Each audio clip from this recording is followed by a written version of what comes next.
Hello, my name is Camilla Elliott. I am Professor of Literature and Media in the Department of English, Literature and Creative Writing at Lancaster University. In my research and my teaching, I often use other media forms like book illustrations or film adaptations of books to understand and interpret literature. I've created a series of 4 interactive workshops about Charles Dickens's A Christmas Carol and the theme of time that do this to help you in your studies, but also to show you some of the approaches you might encounter should you choose to continue studying literature at university. This is the final part 4, the future. Christmas Carol was written in 1843. It's a story of time travel. Subtitled A Ghost Story of Christmas, Scrooge's past and future haunt his present, and his present haunts his past and future. At the end of the book, Scrooge vows to continue to live in all 3 time zones and apply their lessons. I will live in the past, the present, and the future. The spirits of all 3 shall strive within me. I will not shut out the lessons that they teach. This workshop is about the lessons of the future, and it's divided into 2 parts: Marleys Lessons from the first stave, and the lessons of the ghost of Christmas yet to come. Other workshops in this series address the past and the present, and there's also an introduction to the theme of time, theories of time, the historical times, the relationship between Christmas and time, and so on. So what are the lessons of the future? We're going to start with Marleys Lessons. Marley's present is Scrooge's future. So even though it's at the beginning of the book, he is showing Scrooge his future. Marley is Scrooge's business partner and his kind of other self, and he's been dead for 7 years. He visits Scrooge from the afterlife to warn him about the certain future that Scrooge will face after death in the afterlife if he continues living as he's done in the past and is still living in the present. And it's going to be worse because he tells him you've had another 7 years to add to your chains. But he also tells him it doesn't have to be this way.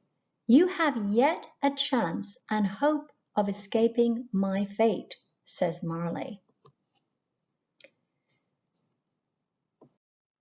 So what is Marley's present and Scrooge's potential future afterlife? It isn't at all like I learned as a child growing up in a Christian household, and I don't think it resembles the afterlife of any religion that I know. It is a humanist, not a Christian afterlife, one in which the world of the living and the dead are not separate. It's an afterlife that's created by this life, in which you have to keep on seeing and interacting with other people who are still in this life. It's not created by what Marley did, even though it's created by him, but it's created by what he didn't do. So Marley is being punished for the sins of omission. These are the sins of capitalist individualism, where he was solely occupied with his work and making money. And he knows that now. He knows that mankind was my business. The common welfare was my business. Charity, mercy, forbearance, and benevolence were all my business. The idea is that he has learned what his business is, but it's too late.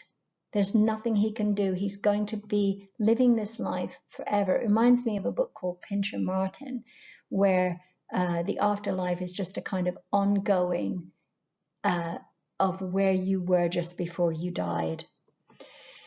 But it's not like the Christian afterlife, because he feels remorse, he feels repentance for not recognizing this, but he doesn't get peace and he doesn't get forgiveness. no rest, no peace, incessant torture of remorse. He and the ghosts of others like him are condemned to watch people suffering without being able to do anything to relieve it, as we see in John Leach's illustration here. If you can imagine, how you feel sometimes when you're watching a suspenseful television program and you want to kind of warn somebody that something's coming, but you can't. So in this series, we have discussed the differences between linear time, like the passing of years, and cyclical time, like the returning days of the week or seasons of the year. But Marley's afterlife isn't linear and it's not cyclical. It's frozen in an eternal, unchanging present. It's not going to move forward and it's not going to cycle back. And that's quite a horrifying image, even if you think all the theatricality and the change and the dialogue, which are quite dated, are not horrifying. This idea of an afterlife that's like this is quite horrifying. No rest, no peace, incessant torture of remorse. So now we're going to look at the ghost's lessons to Scrooge. And they have a lot less to do with the afterlife and a lot more to do with this life. Let's start by analyzing how the ghost is represented and what kind of future he represents. So take a few moments to jot down your thoughts. You can go and look at the longer description of him if you like, discuss them with others. Pause this video while you do that, and then when you're ready, continue on. So we see in this illustration that the ghost is very much like the Grim Reaper, particularly horrifying in that he doesn't have a face or a voice. He's a shrouded figure representing death, the ultimate place of silence and darkness, but also of the unknown. We don't have a face to recognize him by, we don't have a voice to know or words to explain it. This is the area where no living being knows anything, and that just sense of the unknown itself is terrifying. He has the pointing finger, which is ominous. All of the scenes that the ghost shows Scrooge are scenes of death.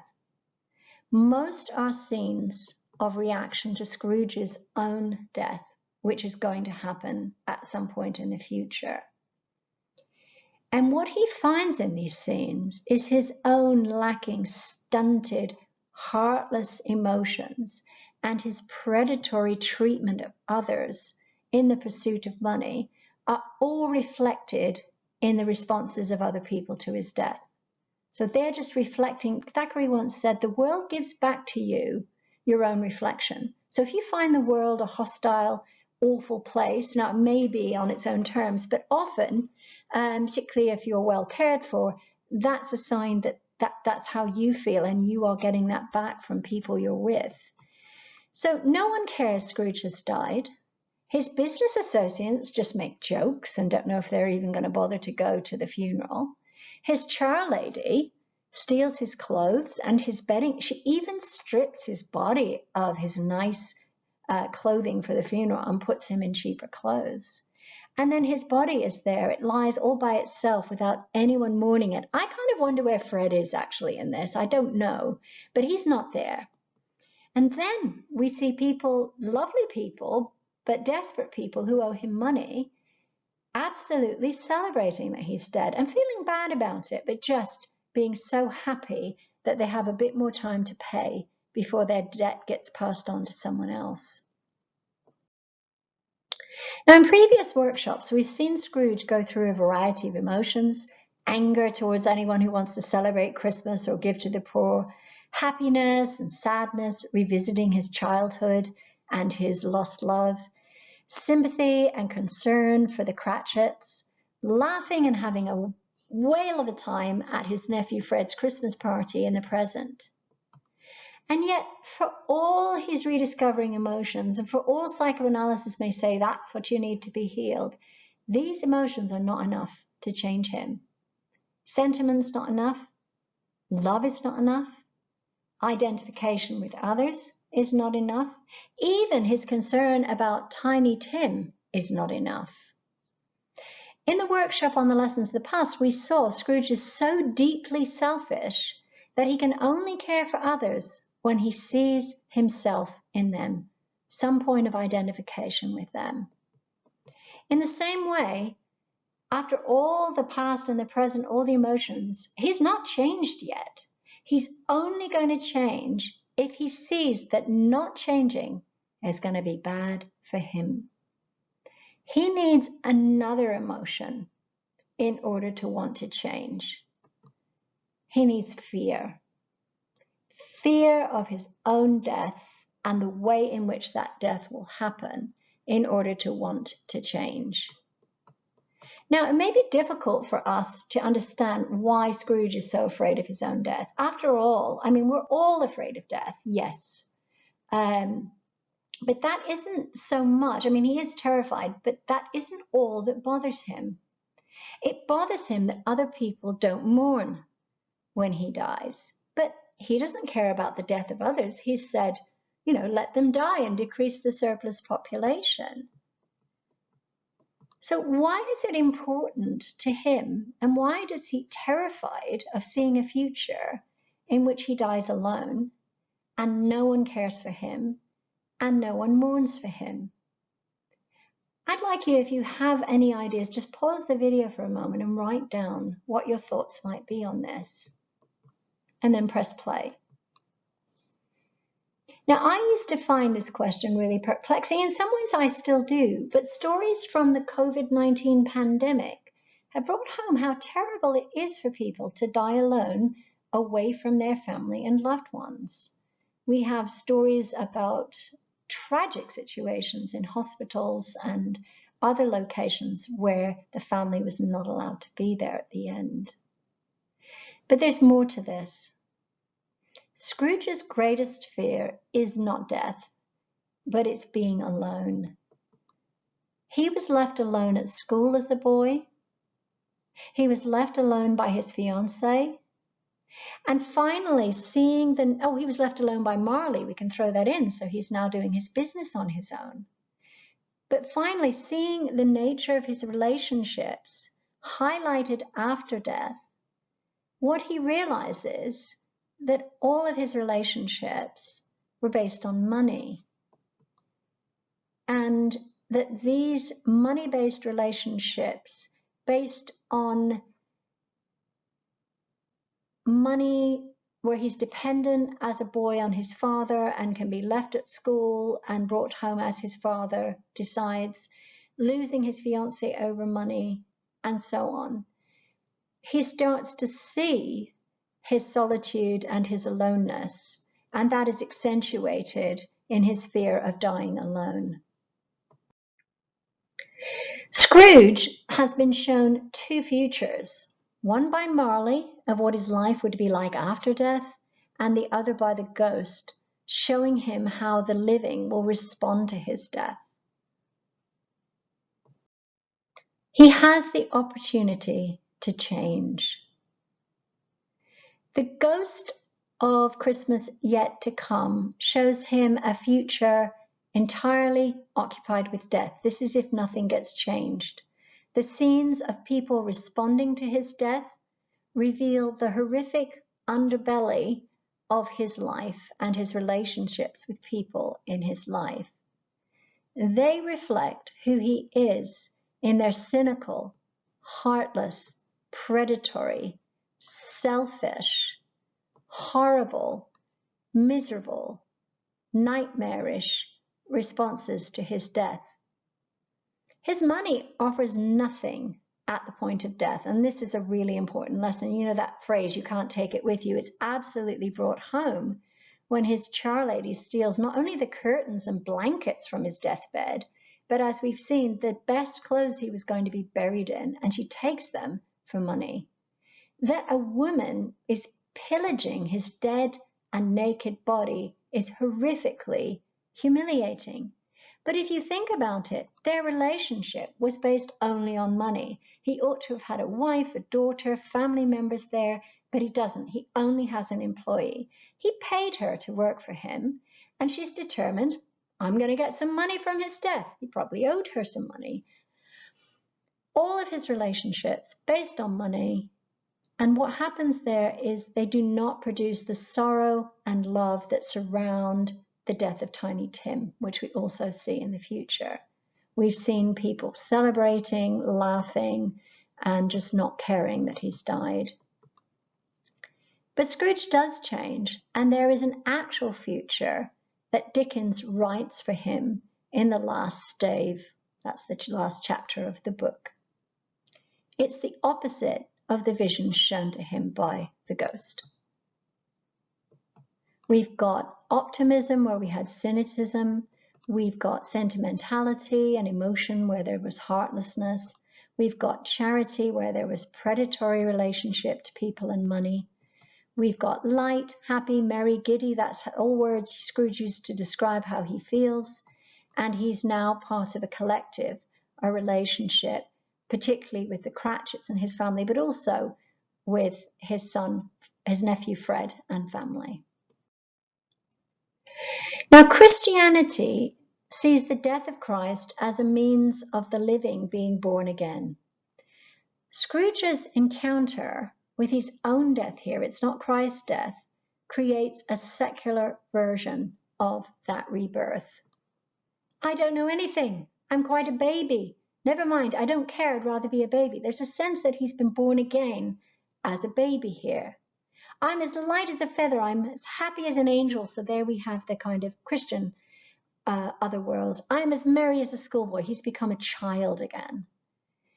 So like the spirit of the Christmas past, Scrooge is now both an old man and a young child, so that has come round full circle. Like the ghost of Christmas Present, Scrooge becomes generous and jolly, so he's starting to resemble that ghost as well. And here's a little pun: the future can only be changed by the present, and in this case it's giving presents and so on. He buys lavish gifts for the Cratchits. Tiny Tim can be saved and he does not die. And money does buy Scrooge, if not love, at least a family. He becomes a second father to Tiny Tim.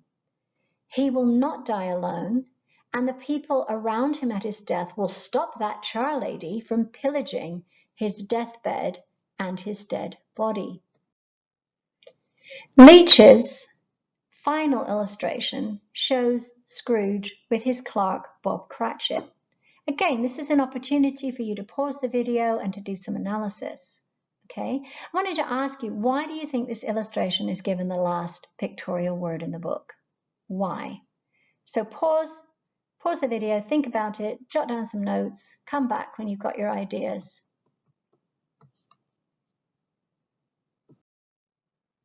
It's not enough to solve the problems of the poor, to buy them turkeys at Christmas, or to give to charity once a year. There need to be changes in how money is distributed all year round. And it's not just about Scrooge giving to the poor, it's about him as an employer needing to pay higher wages to his employee to improve the quality of Bob's life all year long. It's also a need to acknowledge the contributions that workers make to the wealth of the employers and to share more of the profits with them. Scrooge does this, raising Bob's salary by more than 1/3. That's a huge increase. Time to conclude now, trying to tie all the workshops together. And we can do it through Leach's illustration. In this final illustration for A Christmas Carol, Scrooge is sitting in front of a roaring fire, serving his employee Bob Cratchit rather than having Bob serve him. At the start of this workshop, we read Scrooge's promise when he wakes from his visitations. I will live in the past, the present, and the future. The spirits of all three shall strive within me. I will not shut out the lessons that they teach. In this illustration, we see the white tunic of the ghost of Christmas past in Scrooge's nightgown, and we see the ghost blend of the old man and the young child in the born-again Scrooge, who is an old man with an eager child's face. We recall the roaring fire and lavish feast surrounding the ghost of Christmas present and his freedom and liberality, and we see Scrooge freely and liberally sharing his plenty with a very pleased as Punch, pun intended, Bob Cratchit. But we see nothing of the ghost of Christmas yet to come, the Grim Reaper, who is purely a harbinger of death and fear and suffering. Scrooge has changed the future so that it's not, at least right now, about death. It's about the present. It's about life here and now. If you want to learn more about any of the illustrations here and look at them more closely, and there are also other resources you can use for your studies, click on these links. Thank you so much for watching, listening, and participating in this workshop. If you're interested in learning more about what it's like to study English literature or creative writing at university, you can start with our website, and do feel free to contact us with questions.